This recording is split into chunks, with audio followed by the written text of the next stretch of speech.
What's up guys? This is Gap TVT.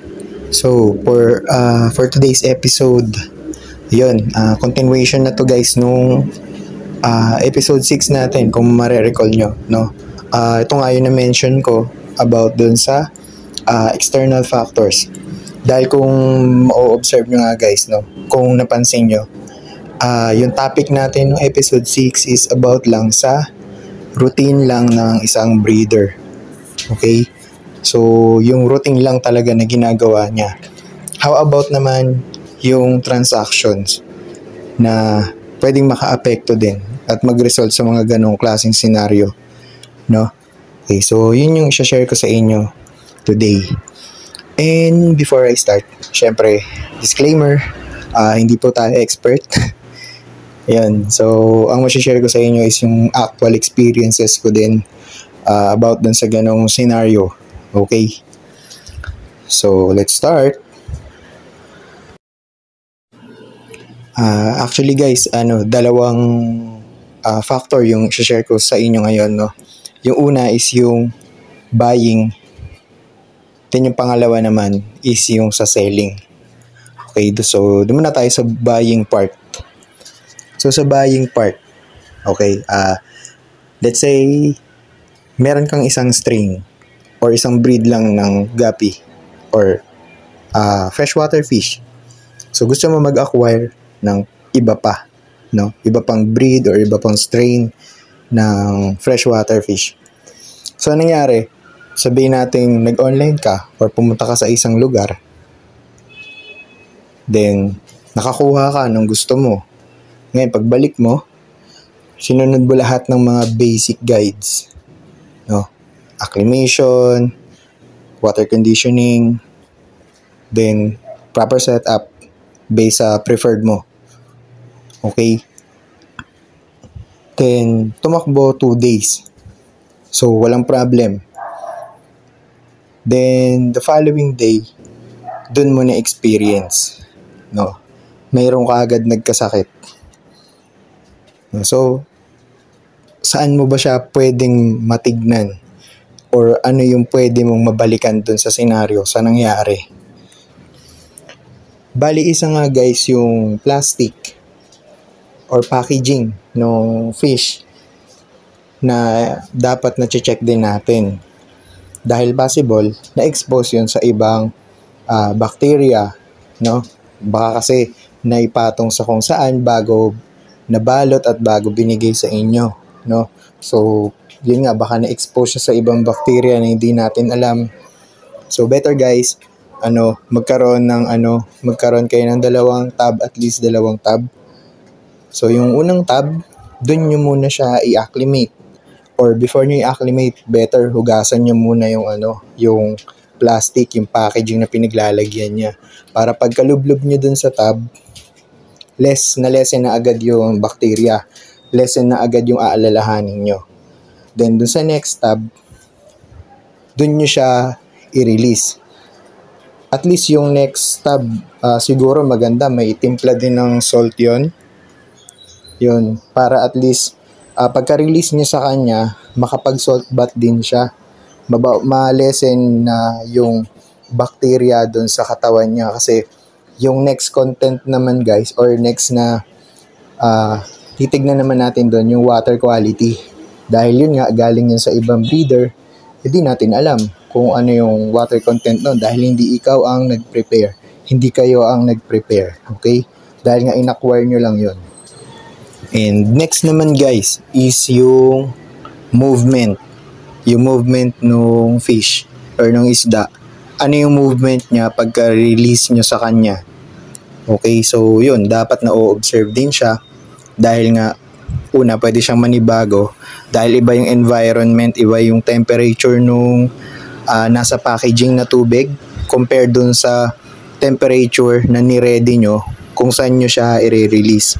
So, yun, pwedeng maka-apekto yun sa temperature na na-absorb ng katawan niya. And may tendency nga na yun, baka ma-water shock yung isda, mahirapan, then posibleng mamatay, no? Isa din yun sa tinitingnan natin. And syempre, yung mga aqua tools na ginagamit natin. Anything na ginagamit nyo, pang lublob, pang catch, yan, pang transfer, pang acclimate, pang isolate, yan, lahat yan guys, hanggat maaari, malinis muna. Kasi yun nga, hindi natin alam yung bacteria kasi dahil di nga nakikita yun ng mata natin, pwede yan mamuhay dyan sa sulok-sulok na part ng aqua tools, ng aquarium, ng tub, kahit sa katawan ng snail, ng aqua plant, at syempre sa katawan din ng isda. Yun guys, nabubuhay sila doon, kaya nilang tumagal doon. At ayun, dahil sa sasabayan lang nila yung yung buhay sa kung ano man yung meron doon sa tub na yun. And yun, tuloy-tuloy yung nila, pagdami nila. And before nga tayo mag-proceed sa last part, which is yung selling, bigyan ko lang kayo guys ng history about dito sa AFR ko na to, no? Actually guys, full red talaga yung na-acquire ko, hindi AFR. Bali ganito nangyari. May nag-post kasi sa GC. May nag-post, yun nga, for sale, affordable price. Ang pinost niya is full red and another video. Dalawang video kasi siya. Isa sa full red, then isa dun sa HB blue. Okay? So, mas natripan ko yung full red. Pero ang tingin ko talaga doon is albino full red. No? Tapos nung na-double check ko na lang lately, yung mga yung video, full red lang pala. Kaya iba yung coloration ng eye, black. Yan. Then, ayun. So nakipag-deal ako hanggang sa, ayun, maayos naman yung transaction. Nung na-deliver sa akin, tiyan ko okay naman. Malinaw yung tubig, maganda rin yung pagkakapackage. Okay na okay. Then, na-acclimate ko siya, inabot na nung gabi. So, na-release ko siya, gabi na din. So, tryo yung nakuha ko. Then, yung dalawang female, sinama ko sa breeder ko ng tuxedo ko ng mga females din. Then, yung isang male, sinama ko dun sa tuxedo ko na male din. Kinabukasan,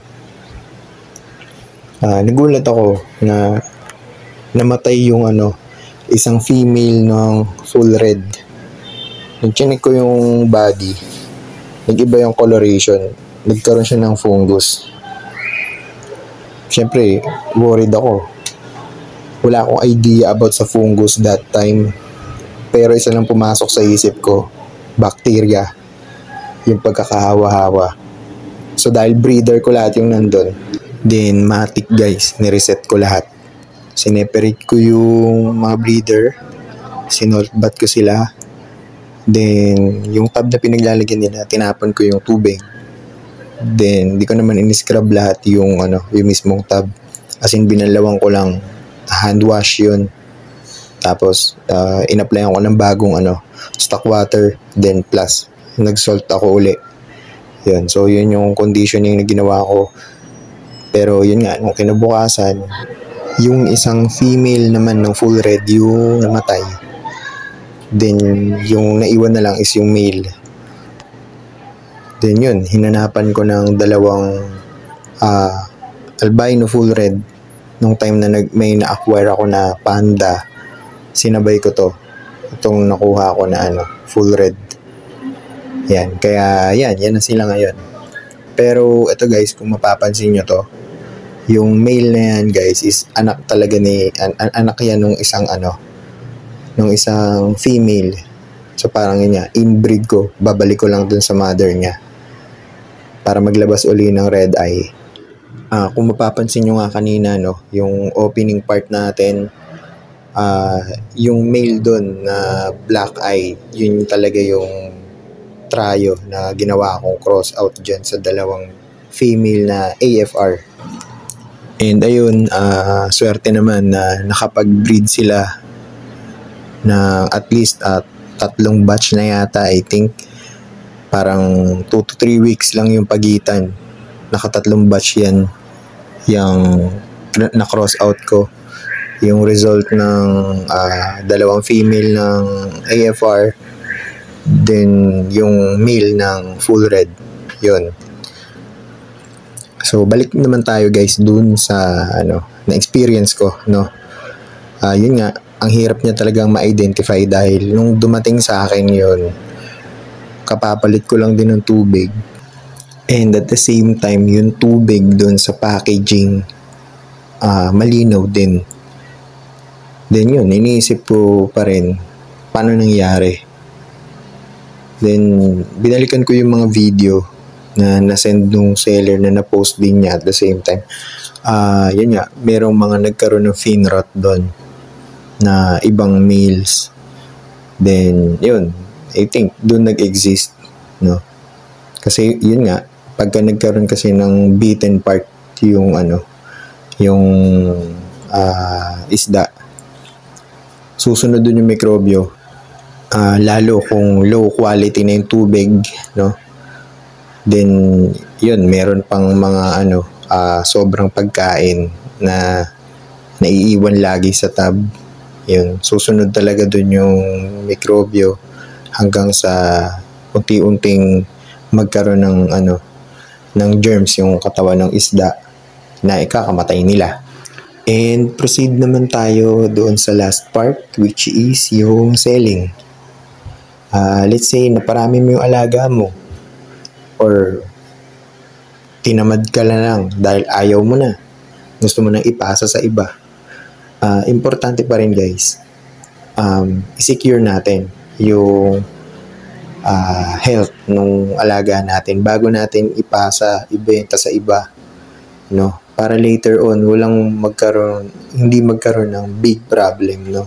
Kasi syempre yung magmamana niyan or yung mag-a-acquire sa inyo, eventually magkakaproblema din sila at sa inyo din sila babalik. Ano nangyari? Ba't ganun? Ba't ganyan?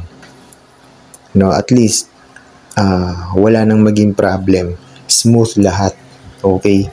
So, maganda talaga na responsible tayo sa lahat ng nagawa at gagawin natin, no? Actually, ma-share ko lang yung time nga na nangyari yun na namatayan ako ng 2 female at yun yung minention ko dun sa seller. Actually, napag-alaman ko lang guys na reseller lang pala siya. Hindi siya talaga yung breeder.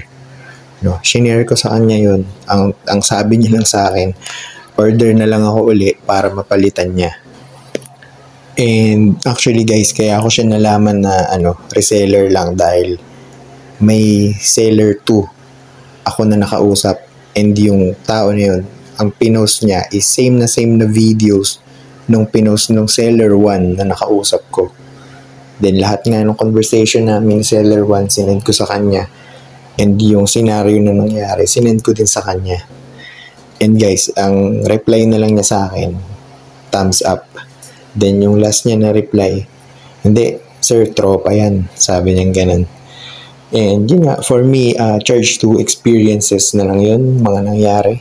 Dahil natuto naman ako sa mga may mga ganun talagang scenario, that's part of development sa lahat ng may mga ma-encounter ka talagang mga ganyan. And for me, happy naman ako, no? Di natin kailangan mag-dwell sa mga problem na ganun.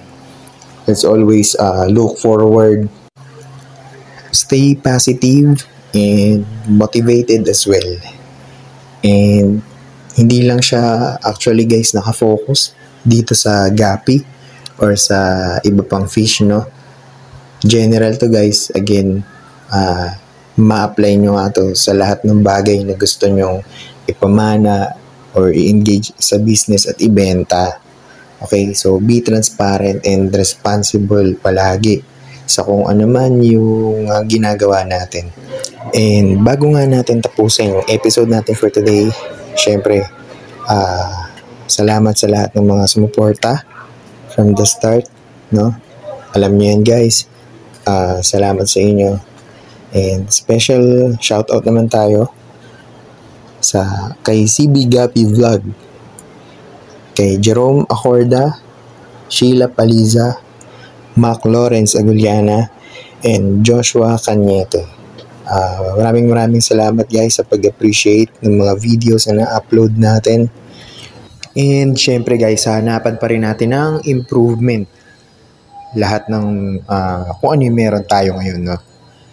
And if you think na nakatulong ng malaki sa inyo itong episode natin for today, just like, share, comment, and subscribe lang sa channel natin para mas maging updated pa kayo sa mga susunod nating uploads. Again, this is Gaptivity. More activity to come. Thank you.